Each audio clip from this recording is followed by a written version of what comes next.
Assalamualaikum warahmatullahi wabarakatuh. Perkenalkan, kami dari kelompok 4 akan mempresentasikan PPT kelompok kami, yaitu obat antiplatelet, yang beranggotakan saya sendiri, Tengku Delviza. Dan saya Nura Kamara. Dan saya Nafa Nur Akmal. Saya sendiri Rafila Amalia. Dan saya Jihan Faradila. Homeostasis akan dijelaskan oleh Nura Kamara. Baiklah, terima kasih Tengku Delviza sebelumnya. Saya di sini akan menjelaskan mengenai pendahuluan apa itu antiplatelet. Hemostatis mengacu pada proses dinamis yang diatur dengan baik untuk mempertahankan fluiditas darah, memperbaiki cedera pembuluh darah, dan membatasi kehilangan darah yang berlebihan. Pendarahan yang ekstrim atau trombosit yang dikeluarkan secara berlebihan itu merupakan gangguan mekanisme hemostatik. Nah, penyebab umum dari disregulasi hemostatis tersebut merupakan kerusakan herediter yang didapat pada mekanisme pembekuan dan efek sekunder dari infeksi atau kanker. Dalam pengaturan cedera vaskular akan terjadi aktivasi trombosit yang menghasilkan perubahan konformasi pada reseptor, sehingga memungkinkannya untuk mengikat fibrinogen, sehingga nanti trombosit akan mengikat secara berdekatan, sehingga menghasilkan agregasi trombosit. Secara normal, pada manusia yang normal, pada saat kita terluka, pembuluh darah akan robek, sehingga darah akan keluar dari keluar tubuh. Sehingga tubuh akan merespon bagaimana cara agar aliran darah tersebut dapat berhenti. Dengan cara trombosit akan berkumpul, membentuk agregasi atau penggumpalan, sehingga trombosit tersebut akan menyumbat pembuluh darah sehingga darah akan berhenti. Namun ada sesuatu hal yang seperti pembekuan darah itu tidak diinginkan atau secara berlebihan, sehingga trombosit tersebut dikeluarkan secara berlebihan. Itulah yang terjadi pada gangguan hemostatis. Pada presentasi kali ini kita akan membahas mengenai obat-obatan dan mekanisme kerja dari obat tersebut yang merupakan kelompok obat antiplatelet yang akan mengobati terjadinya gangguan hemostatis pada pasien. Pasien yang biasanya mengalami gangguan hemostatis tersebut adalah pasien yang mengidap penyakit jantung koroner atau stroke, karena pembuluh darahnya rusak akibat kolesterol yang tinggi dan tekanan darah yang tinggi, sehingga trombosit akan menempel pada pembuluh darah yang rusak tersebut, sehingga akan terjadi sumbatan darah yang tidak diinginkan. Itulah yang merupakan gangguan dari hemostatis. Kerja dari antiplatelet tersebut adalah mencegah terjadinya pembekuan darah atau sumbatan darah yang tidak diinginkan. Oleh karena itu diperlukan obat antiplatelet. Baiklah, selanjutnya saya akan kembalikan kepada pemateri yang selanjutnya. Terima kasih. Baik, terima kasih. Selanjutnya yaitu trombus versus embolus.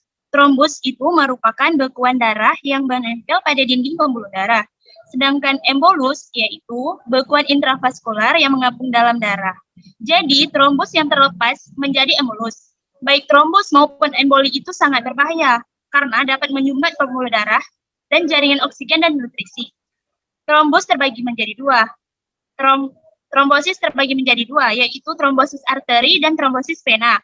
Trombosis arteri adalah terbentuknya gumpalan darah atau disebut sebagai trombosis pembuluh darah arteri. Kondisi ini biasa menghambat aliran darah ke organ tubuh tertentu sehingga berpotensi menyebabkan kondisi yang serius, seperti serangan jantung dan stroke. Trombosis arteri paling sering terjadi pada pembuluh darah berukuran sedang menjadi trombogenik oleh aterosklerosis. Trombosis artinya biasanya terdiri dari bekuan yang akan kaya trombosis. Yang kedua adalah trombosis vena. Trombosis vena adalah penggumpalan darah yang terjadi di dalam pembuluh darah vena dalam disebut deep vein trombosis, yaitu DVT. Kondisi ini umumnya muncul pada pembuluh vena besar yang terdapat di bagian paha atau betis. Sebaliknya dari trombosis arteri, trombosis vena ini dipicu oleh stasis darah atau aktivasi yang tidak tepat dari kaskade koagulasi. Trombosis vena biasanya melibatkan bekuan yang kaya akan fibrin dengan trombosis lebih sedikit daripada yang diamati dengan arteri C. Baik, selanjutnya saya kasih ke materi selanjutnya. Baiklah, di sini saya akan membahas langkah-langkah agregasi platelet. Jadi, setiap ada kerusakan pada pembuluh darah, itu akan langsung terjadi proses pembekuan, di mana pembekuan ini akan merangsang cascade koagulasi dan pengaktifasian platelet untuk menghasilkan agregasi platelet. Nah, agregasi trombosit atau platelet ini itu akan menciptakan keadaan yang hemostatis. Tetapi apa saja sih langkah-langkah penting dalam aktivasi dan agregasi si trombosit? Jadi yang pertama, setiap kali ada kerusakan pada pembuluh darah, maka fosfolipid asam akan segera diekspresikan di tempat cedera dan faktor von Willebrand itu akan dilepaskan sebagai respon dari penempelan trombosit di tempat cedera. Nah, faktor-faktor ini akan meningkatkan pelekatan trombosit dan membuat trombosit teraktivasi. Setelah teraktivasi, mereka akan melepaskan mediator-mediator yang akan bekerja pada reseptor yang sesuai pada trombosit lain untuk menghasilkan agregasi trombosit. Nah, reseptornya itu bisa berupa ADP, serotonin, ataupun tromboksan A2. Nah, jadi ada 3 langkah penting dalam agregasi aktuasi trombosit. Yang pertama itu ada pelekatan platelet, yang kedua ada pelepasan mediator, dan yang ketiga ada agregasi platelet. Selanjutnya ada mekanisme saat terjadi kerusakan pada pembuluh darah. Nah, ketika ada kerusakan pada pembuluh darah, itu lapisan endotel akan pecah dan mengenai si serat kolagen. Di sini akhirnya faktor von Willebrand itu akan dilepas dan bertanggung jawab untuk pengikatan trombosit ke endotelium. Selanjutnya, si platelet yang awalnya ada pada fase istirahat itu akan datang menuju ke tempat cedera. Nah, setelah menuju ke tempat cedera, dia akan mengikat si kolagen dengan reseptor GP4. Nah, untuk aktivasi diri, si trombosit ini akan melekatkan dirinya pada tempat cedera, lalu dia akan mengubah bentuk morfologinya agar dapat mengeluarkan banyak mediator seperti ADP. Jadi di sini kita lihat kalau misalnya si platelet itu dari awalnya bentuknya itu bulat menjadi bentuk seperti ini berguna untuk agar dia ini dapat mengeluarkan banyak mediator. Nah, dia juga dapat mensintesis mediator dari asam arakidonat seperti tromboksan A2. Lalu trombosit ini akan diekspresikan oleh beberapa reseptor seperti reseptor P2Y yang merupakan reseptor dari ADP, lalu ada juga reseptor TXA2 atau tromboksan A2. Selanjutnya, setelah teraktivasi, si trombosit ini akan melepaskan mediator-mediatornya seperti mediator ADP. Nah, selanjutnya setelah teraktivasi, kan si trombosit itu dapat melepaskan mediator-mediatornya. Salah satunya itu adalah mediator ADP yang akan berikatan dengan reseptornya, yaitu reseptor P2Y yang dapat meningkatkan kadar kalsium di dalam intraseluler. Nah, karena si kadar kalsium ini mulai meningkat, maka si trombosit ini dapat meningkatkan ekspresi reseptor, sehingga dia ini akhirnya ada mengekspresikan reseptor GP2B atau 3A. Setelah mengekspresikan reseptor ini, maka akan datang si trombosit lain yang juga diekspresikan oleh reseptor yang sama, lalu mereka akan dihubungkan oleh fibrinogen. Dengan cara ini, si reseptor GP2B atau 3A ini dapat mengagregasi si trombosit. Nah, demikian pula dengan si tromboksin A2 yang akan disintesis, lalu dia akan berikatan dengan reseptornya, yaitu tromboksan A2, dan karena berikatan dengan reseptornya ini itu akan meningkatkan agregasi dari trombosit. Dengan cara ini, trombosit akan dikumpulkan dan membentuk gumpalan bersama dengan jaringan fibrin untuk mencegah pendarahan. Lalu bagaimana dengan obat antiplatelet atau trombosit? Jadi karena trombosit dikumpulkan oleh mediator penting seperti tromboksan A2, ADP, GP2B atau A, maka obat dapat bekerja pada target ini untuk menghasilkan tindakan antiplatelet. Yang pertama ada obat golongan TXA2 sintesis inhibitor yang akan menghambat sintesis tromboksan karena dia merupakan respon dari agregasi platelet. Selanjutnya ada obat ADP reseptor antagonis. Jadi karena ADP akan berikatan dengan reseptor P2Y yang meningkatkan agregasi trombosit, maka si ADP reseptor ini harus dihambat. Selanjutnya ada GP2B atau 3A, reseptor antagonis yang sama kerjanya kayak ADP reseptor antagonis.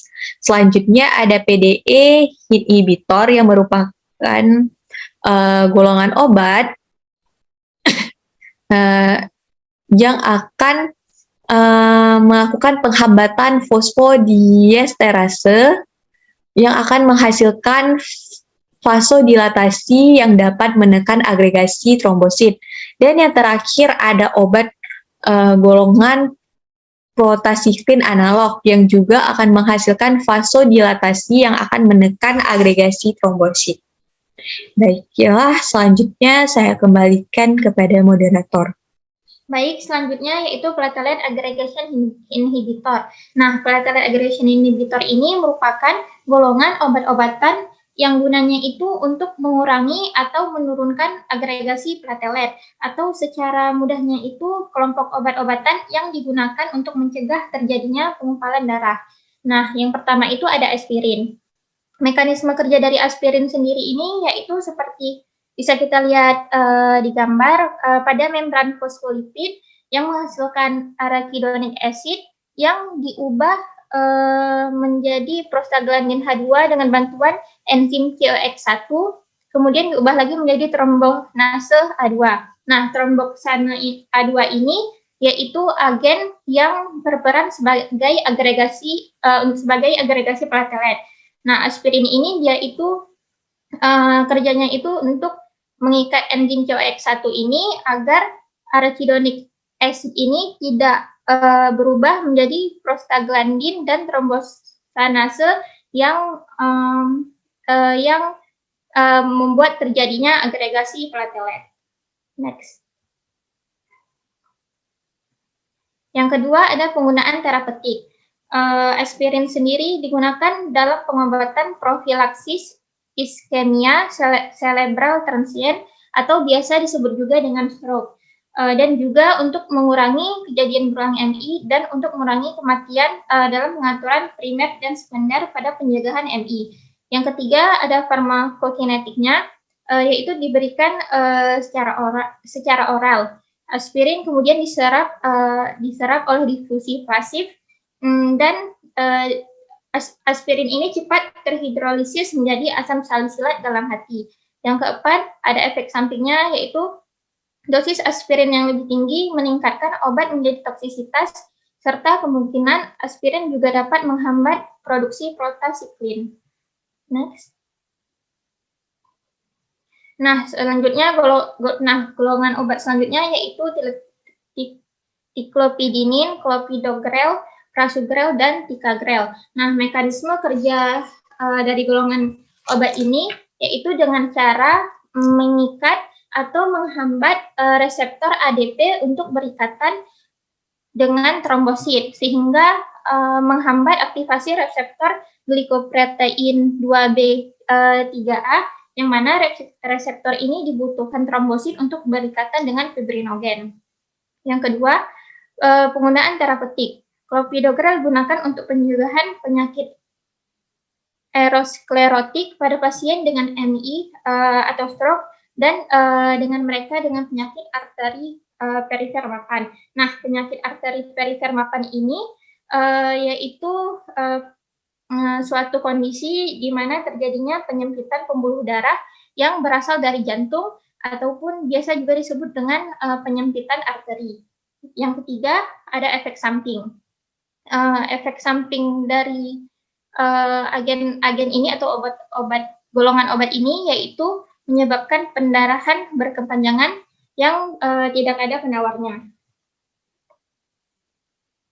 Next.